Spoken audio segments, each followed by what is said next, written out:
America Iran మధ్య చర్చలు జరుగుతున్నాయని ఇదే వారికి చివరి అవకాశమని అమెరికా అధ్యక్షుడు డొనాల్డ్ ట్రంప్ సంచలన వ్యాఖ్యలు చేశారు. సౌదీ అరేబియా, యుఏఈ, ఖతార్ల మద్దతుతో ఇరాన్ అభ్యర్థన మేరకే ఈ చర్చలు జరుగుతున్నాయని చెప్పారు. ప్రస్తుతం ఇరాన్తో చర్చలు జరుపుతున్నామని, మంచి ఒప్పందంపై సంతకం చేయడానికి ఇరాన్కు ఇదే చివరి అవకాశమని హెచ్చరించారు.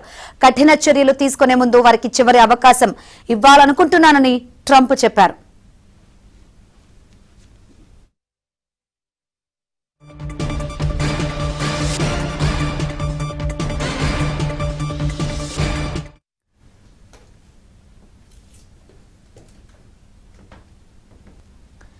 అయితే ట్రంప్ వ్యాఖ్యలను ఇరాన్ తోసిపుచ్చింది. అమెరికాతో ప్రస్తుతం ఎలాంటి చర్చలు జరగడం లేదని ఇరాన్ ప్రకటించింది. హోర్ముజ్ జలసంధి విషయంలో ఒమన్తో మాత్రమే చర్చలు జరుపుతున్నట్లు ఇరాన్ తెలిపింది.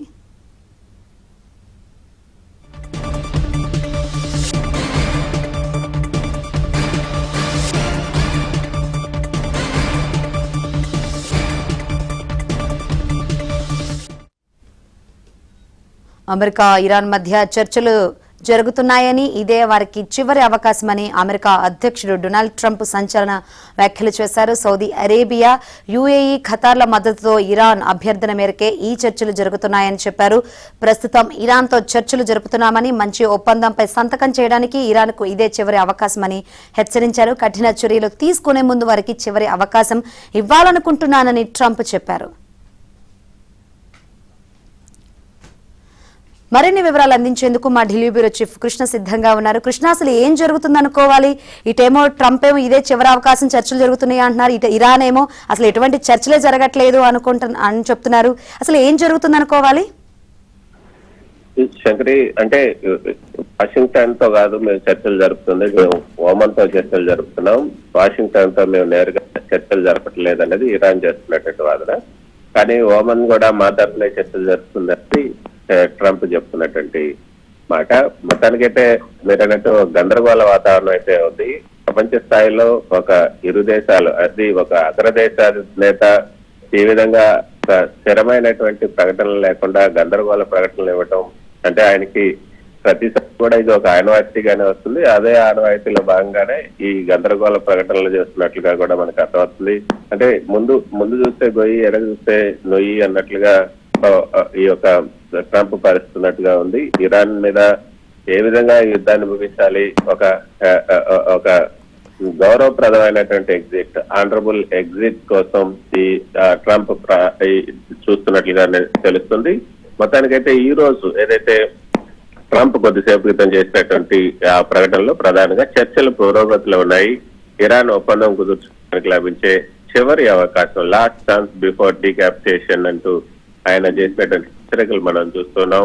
సౌదీ అరేబియా, యుఏఈ, ఖతార్ వంటి గల్ఫ్ మిత్ర దేశాల విజ్ఞప్తులకు తాము ఈ దౌత్య మార్గానికి మరో అవకాశం ఇస్తున్నామని కూడా ఆయన తన సోషల్ మీడియా ట్రూత్ వేదికగా స్పష్టం చేశారు. అయితే ఈ చర్చల్లో ప్రధానంగా రెండు అంశాలు ఉన్నాయి అంటూ, మొదటి దశ ప్రపంచ సముద్ర రవాణాకు కీలకమైనటువంటి ఈ హోర్ముజ్ జలసంధిని పునఃప్రారంభించడం, రెండోది ఇరాన్ అణు కార్యక్రమం పైన ఒప్పందం చేసుకోవటం. ఈ రెండే ప్రధానంగా ఈ చర్చల ఎజెండాలో ఈ రెండు అంశాలు ఉన్నట్లుగా ఆయన తన ప్రకటనలో పేర్కొన్నారు. అయితే ట్రంప్ ప్రకటనలో ఇరాన్ విదేశాంగ అధికారి ప్రతినిధి ఇస్మాయిల్ బఖాయి తీవ్రంగా అయితే త్రోసిపుచ్చారు. అమెరికాతో ఎలాంటి చర్చలు, నేరుగా అధికారిక చర్చలు జరపడం లేదు. హోర్ముజ్ జలసంధిలో వాణిజ్య నౌకల సురక్షిత ప్రయాణం కోసం తాము కేవలం ఓమన్ దేశంతో మాత్రమే సంప్రదింపులు జరుపుతున్నామన్నది ఈ యొక్క ఇరాన్ విదేశాంగ శాఖ మంత్రి చెప్తున్నట్టు మొత్తానికైతే ఈ రక్షణ వ్యవస్థలు ఏదైతే ఈ డీక్యాప్షియేషన్ అనే పదాన్ని ఆయన వాడటం అంటే రాజకీయంగా కొంత బెదిరింపుల తీవ్రతను పెంచారనే చెప్పొచ్చు. ఇరాన్ దౌత్య మార్గానికి తీసుకురావడానికి ట్రంప్ తీవ్రస్థాయి హెచ్చరికలు అయితే చేస్తున్నారు. చివరి అవకాశం అంటూ పదే చెప్తూ ఆయన తన యొక్క స్థాయిని కూడా తగ్గించుకుంటున్నారన్నది దౌత్యపరంగా నిపుణులు చెప్తున్నటువంటి మాట.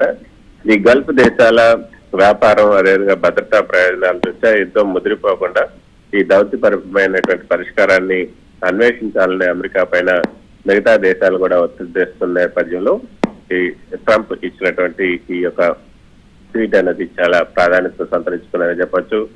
అమెరికా బెదిరింపుల ముందు తాము లొంగిపోలేదని చూపించుకోవడానికి ఇరాన్ బహిరంగంగా చర్చలను ఖండిస్తుంది. మరోపక్క ఒమన్, ఖతార్ వంటి దేశాల ద్వారా పరోక్షంగా ఈ యొక్క డైలాగ్స్ సాగుతున్నప్పటికీ కూడా వాటిని అమెరికాతో నేరుగా జరుగుతున్నటువంటి చర్చలుగా అంగీకరించడానికి ఇరాన్ అయితే ఇష్టపడలేదు. ముఖ్యంగా ప్రపంచవ్యాప్తంగా సరఫరా అయ్యే ఈ చమురులో హర్మూజ్ జలసంధి గుండానే వెళ్తుంది కాబట్టి ఈ మార్గంలో అంతరాయం ఏర్పడితే అంతర్జాతీయంగా చమురు ధరలు మళ్లీ పెరిగే అవకాశం ఉంటుంది.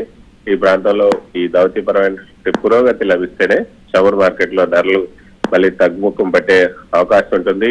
సో మొత్తానికి ఇరాన్ తమతో ఎలాంటి చర్చలు జరగడం లేదని బహిరంగంగా ప్రకటించిన వెంటనే ట్రంప్ ఈ సోషల్ మీడియా వేదికగా స్పందించడం అన్నది మళ్ళీ ఈ చర్చలు ఏమైనా స్తంభించిపోతాయా, మళ్ళీ చర్చలు మొదటికి వస్తాయన్నది కూడా చూడాల్సి ఉంటుంది. ఇరాన్ నాయకత్వాన్ని అయితే ఆయన నమ్మకూడని అన్బిలీవబుల్ డూప్లిసిటీసీ అని విమర్శించడం కూడా ఇప్పుడు కొంత చర్చకు దారితీస్తుంది. తమను చర్చల కోసం కోరింది ఇరానే, తీరా ఇప్పుడు చర్చలు జరగడం లేదని నటిస్తుందని కూడా ట్రంప్ వ్యాఖ్యానించారు. ఒప్పందం కుదిరే వరకు లేకపోతే ఇరాన్ పూర్తిగా లొంగిపోయే వరకు కూడా అమెరికా విధించినటువంటి ఈ నేవల్ బ్లాకేడ్ ఏదైతుందో అది కొనసాగుతుందని కూడా ఆయన స్పష్టం చేయడం మనం చూస్తూ ఉన్నాం. మొత్తానికైతే పశ్చిమ పెరుగుతున్నటువంటి ఉద్రిక్తతల నేపథ్యంలో భారత విదేశాంగ శాఖ కూడా కొన్ని అయితే చేపడుతుంది. ఇరాన్ లో కొత్త భారత రాయబారిగా భారత విదేశాంగ మంత్రిత్వ శాఖ జాయింట్ సెక్రటరీ విశ్వేష్ నాగిని కూడా నియమించింది. ఈ ప్రాంతంలో భారత వాణిజ్య ప్రయోజనాలు, సముద్ర భద్రత వీటన్నిటిపైన కూడా ఆయన ముఖ్యమైనటువంటి నిర్ణయాలు తీసుకునే అవకాశం ఉంది.